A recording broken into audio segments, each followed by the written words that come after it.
मैं सरवण सिंह पंदेर शंभू मोर्चे से बोल रहा हूं और जिस तरह से आप जानते हैं कि ये आंदोलन लंबा आंदोलन चल रहा है। इतनी कड़ाके की ठंड में भी बड़ी तादाद में किसान लगातार मोर्चों के ऊपर आ रहे हैं।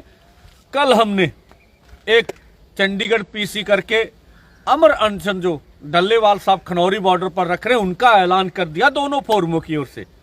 और इसके बाद कल फिर 18 को फिर चंडीगढ़ में 12 बजे पीसी करेंगे। सभी पत्रकारों को न्योता देते हैं चंडीगढ़ में और एक बड़ा ऐलान हो गया और अब इससे बड़ा ऐलान भी आज किया जाएगा। तो ये ऐलान बड़े से बड़े आते रहेंगे और इसमें हम सरकार का ध्यान खींचेंगे। दो ही रास्ते बचते हैं, हम तेज करें आंदोलन या हमारे साथ सरकार बातचीत करके मसलों का हल करे। जिनके ऊपर हम आस लगा के बैठे हुए हैं वो इलेक्शनें चल रही हैं। अब तो इलेक्शनों में मंदिर मस्जिद भारी पड़ रहा है। हिंदू मुस्लिम की राजनीति चल रही है। बटोगे तो कटोगे। दूसरा बोल रहा है डरोगे तो मरोगे। उनको लोगों से कुछ भी लेना देना नहीं है। किसान, मजदूर, नौजवान, छोटा व्यापारी सभी वर्गों को तिलांजलि दे रखी है हमारे देश के पॉलिटिशियन ने। इसलिए हमें आंदोलन आने वाले समय में तेज करना पड़ेगा। हमें पूरा मालूम है कि जिस तरह से उत्तर भारत में डीएपी क्या मुश्किल पड़ी, पंजाब हरियाणा में धान मंडियों में जो रुला और वहां पर अभी हरियाणा में भी डीएपी के कारण खुदकुशी हुई और पंजाब में धान बेचने के कारण खुदकुशी हो गई। इसी के साथ पराली के प्रदूषण को लेकर जिस तरह से किसानों के खिलाफ ये पूरे मीडिया में हो हल्ला किया जा रहा है, ये मुद्दे हमारे सामने हैं।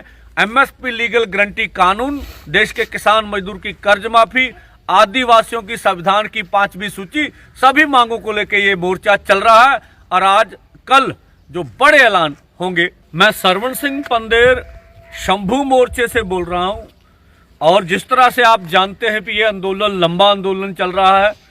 इतनी कड़ाके की ठंड में भी बड़ी तादाद में किसान लगातार मोर्चों के ऊपर आ रहे हैं। कल हमने एक चंडीगढ़ पीसी करके अमर अनशन जो डल्लेवाल साहब खनौरी बॉर्डर पर रख रहे हैं उनका ऐलान कर दिया दोनों फोरमों की ओर से। और इसके बाद कल फिर 18 को फिर चंडीगढ़ में 12 बजे पीसी करेंगे। सभी पत्रकारों को न्योता देते हैं चंडीगढ़ में और एक बड़ा ऐलान हो गया और अब इससे बड़ा ऐलान भी आज किया जाएगा।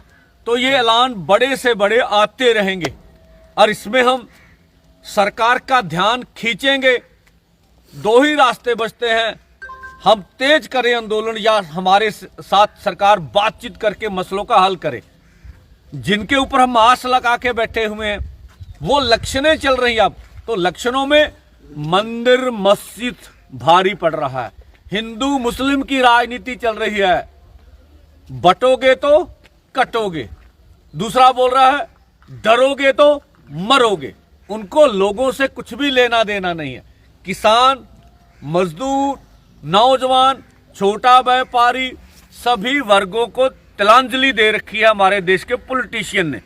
इसलिए हमें आंदोलन आने वाले समय में तेज करना पड़ेगा। हमें पूरा मालूम है कि जिस तरह से उत्तर भारत में डीएपी क्या मुश्किल पड़ी, पंजाब हरियाणा में धान मंडियों में जो रुला और वहां पर अभी हरियाणा में भी डीएपी के कारण खुदकुशी हुई और पंजाब में धान बेचने के कारण खुदकुशी हो गई। इसी के साथ पराली के प्रदूषण को लेकर जिस तरह से किसानों के खिलाफ ये पूरे मीडिया में हो हल्ला किया जा रहा है, ये मुद्दे हमारे सामने हैं। एमएसपी लीगल गारंटी कानून, देश के किसान मजदूर की कर्ज माफी, आदिवासियों की संविधान की 5वीं सूची, सभी मांगों को लेकर ये मोर्चा चल रहा है और आज कल जो बड़े ऐलान होंगे